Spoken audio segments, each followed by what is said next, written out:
Всем привет, с вами Оксигениум, и сегодня мы с вами будем рассматривать пасхалки в новой 5 главе Bendy and the Ink Machine, а также посмотрим архивы, в которых есть тоже много всего интересного.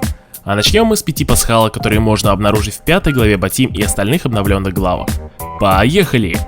Первая пасхалка находится в сцене после титров прохождения финала игры.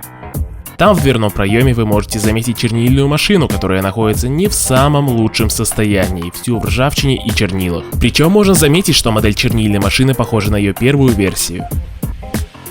Вторая пасхалка совсем маленькая, но довольно интересная. В 5 главе у Тома, как и у Бориса в 3 главе, можно обнаружить косточку, которую он держит у себя в пасти. Ее можно увидеть только в зеркале. Так же, как и у Элисон, можно увидеть над головой нимб. Третью пасхалку, которую я хотел бы отметить, это отсылка на игру «Привет, сосед», а именно на легендарные усы антагониста серии игр. Да-да, вы не ослышались, серии игр. Так как у игры появилось продолжение в виде онлайн-режима, а также приквел. Их также вы можете посмотреть у меня на канале по этим подсказкам.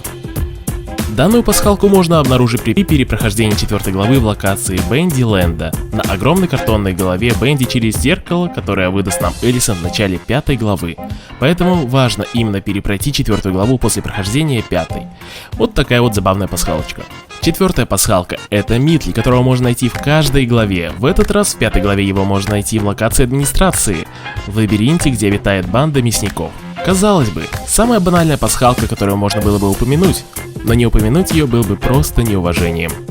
И наконец 5-я пасхалка, которую можно найти уже в архивах. Это концепт Бенди, который ранее никто не мог нигде увидеть. Может быть, я и ошибаюсь, но подобную вещь я вижу впервые. Модель Бенди. Что это? Я этого ни разу не видел в игре, разработчики, что вы курили? Ну а теперь давайте посмотрим архивы. Добро пожаловать в архивы. Игра Bendy and the Ink Machine зародилась в то время, когда разработчик и художник комиксов, известный как The Mitli, экспериментировал с приведением эскизов 2D стиля в 3D мир. Было решено сделать игру в жанре ужасов. Первая глава была создана меньше, чем за неделю вместе с его другом-разработчиком Майклом Мудом и выпущена 10 февраля 2017 года.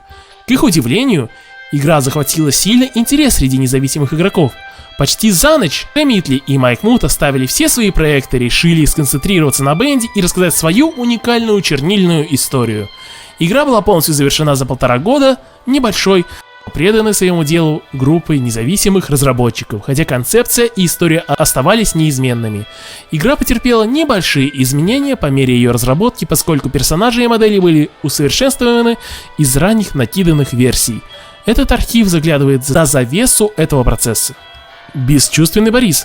Чудовище ангела Алисы, Бесчувственный Борис, были одним из самых больших сюрпризов главы 4. Его образ ориентировочно приближен к монстру Франкенштейна, но с более недоделанной внешностью. Алиса берет его внутренние части и заменяет то, что его тело быстро отвергает. Волк Борис. Волк Борис, друг до самого конца, был задуман с отсылкой на мультфильмы 20-х годов, будучи соединением анимационных стилей западного и восточного побережья. Этот молчаливый и располагающий к себе волк завладел сердцами многих, хотя в то время он был головной болью для разработчиков из-за его искусственного интеллекта, который брал на себя роль разума во время производства. Бета-версия Бориса. Папа. Так изначально назывался персонаж, который впоследствии стал Волком Борисом. Эта ранняя версия была выпущена в 1 главе. С выпуском главы 2 он был быстро переименован в Бориса, каким мы знаем его сегодня. Серьезно, его так звали, типа, папа? Финальная версия Сэмми.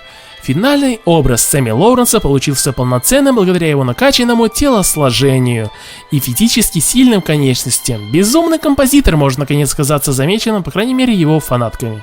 Фанатками, блин. Ору с оговорочки. Сука. Не, ну по факту, ладно. Бета-версия Сэмми. С момента появления в главе 2 любимым фанатами Сэмми Лоуренс стал ужасно... Как перестать орать? С момента появления в главе 2 любимый фанатами Сэмми Лоуренс стал ужасно забавным персонажем.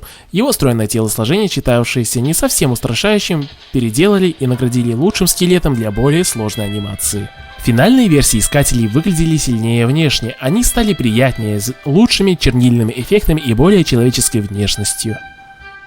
Бета-версии искателей. Всего за несколько недель до создания главы 2 были разработаны в рекордные сроки бета-версии искателей, которые позже были полностью преобразованы. Они были первыми сражающимися врагами, обнаруженными в игре. Так, зверский Бенди. В главе 5 ужасающий финальный образ чернильного Бенди отошел от своей мультяшной формы и раскрыл внутреннего демона. Чернильный Бенди, каким мы его знаем сегодня. Несмотря на сходство с бета-версией Бенди, его улучшенная версия была переделана, усовершенствована с большим количеством полигонов и новыми чернильными эффектами. Бета-версия Бенди. До запуска главы 4 чернильный Бенди выглядел так. В то время игра была значительно обновлена визуально, и титульный персонаж получил также новый образ. Кстати, можно рассмотреть отличия более детально. Ну тут руки нормальные. Даже посмотрите, вот тут это просто какой-то огрызочек. А тут пальцы, все дела. Да, модель намного отличается. Альфа-версия Бенди.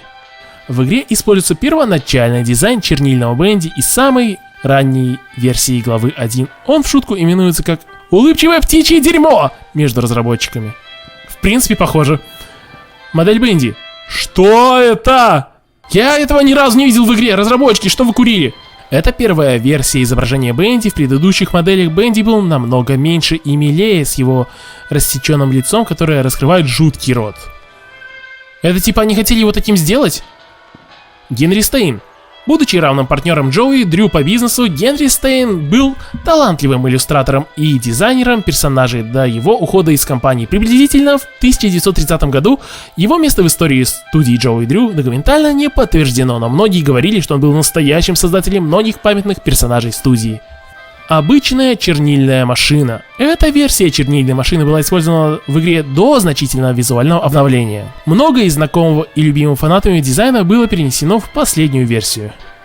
Банда мясников. Пайпер, Страйкер и Фишер. Пайпер, Страйкер и Фишер формируют зловещую банду мясников. Занимательно, что сначала были придуманы поврежденные чернилами версии персонажей, потом они были обратно переделаны в более семейно направленные мультяшные образы. Всем спасибо, что досмотрели этот ролик до конца. Ставьте лайки, пишите комментарии, подписывайтесь на канал и нажимайте колокольчик, чтобы не пропускать новые видео. Всем удачи и всем пока.